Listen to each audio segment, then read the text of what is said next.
उत्कळीय सेई मो उत्कळ चारु कलामय सगर्वे कहूची निज उत्कळीय। आज सभार उपस्थित विज्ञ विचारक मंडली को मोर भक्तित्व प्रणाम ज्ञापन करने सहित आज सभार उपस्थित आकर्षण प्रतिभार अधिकारी मोर प्रतियोगी मानक शुभेच्छा जनाऊँ। मु स्वयंजीत साहू ओईवी कुर्जंगार षष्ठ श्रेणी छात्र। आज आलोचनार विषयवस्तु होची ओडिशार लोककला समृद्धि रे मोर भूमिका। एही विषय रे मते किछि कहबाक सुजोग मिलुथिबारु मु निजक भाग्यवान माने करछि।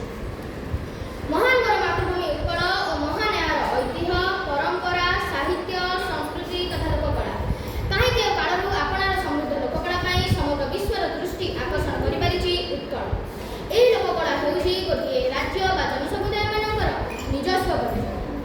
गाँ गहळीर सरल और निराडम्बर लोकमानक हृदय झरी जाउथुबा सज्जन जनटीए हेउछि लोककला।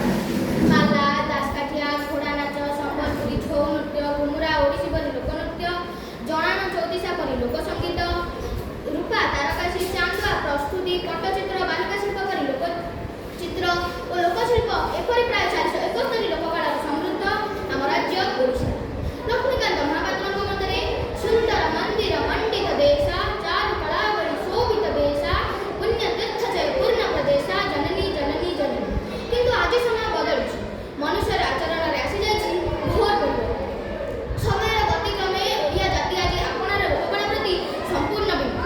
मात्र मो मन मध्यरे गोटिए प्रश्न उंकी मारे मो राज्यर लोककला समृद्धि रे मु किपरि अंशग्रहण करिबि। कारण एई माटीर संतान तथा आगामी कालीन दायित्व संपन्न नागरिक भाବରେ आम प्रदेशर प्राचीन लोककलार समृद्धि और संरक्षण होउछि मोर कर्तव्य। एथिपाई सर्वप्रथमे मो निज भितरे आम लोककला पाई सृष्टि करिबि अनुराग।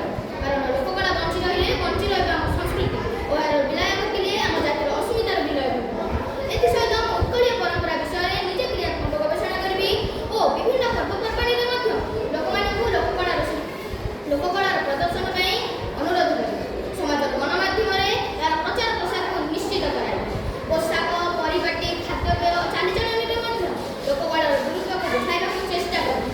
लोककला को पाठ्य करी बंचुथिबा कलाकारी किपरि आर्थिक भाव सशक्त करिबो ए प्रति मोर चेष्टा जारी रखिबि। लोककला को समाजर एक अंग भाव शामिल करी ए कलार उन्नति निमंते प्रशिक्षण और लोककला संपर्कित प्रदर्शनी मान आयोजित करबा निमंते चेष्टित रहिबि। मोर आशा आज हमर ए छोट प्रयास स्कूलिंग दिन बनाकर रूप नै व्यापित प्रदेश विदेश देश विदेश प्रत्येक ओडिया मानक साथरे नै सृष्टि करबा जन आंदोलन तथा अभियानमुखी ओडिशार लोककला को देबा पुनर्जीवन और सुसंगठन। हेतिका कर्तव्य शेष करछि बंद।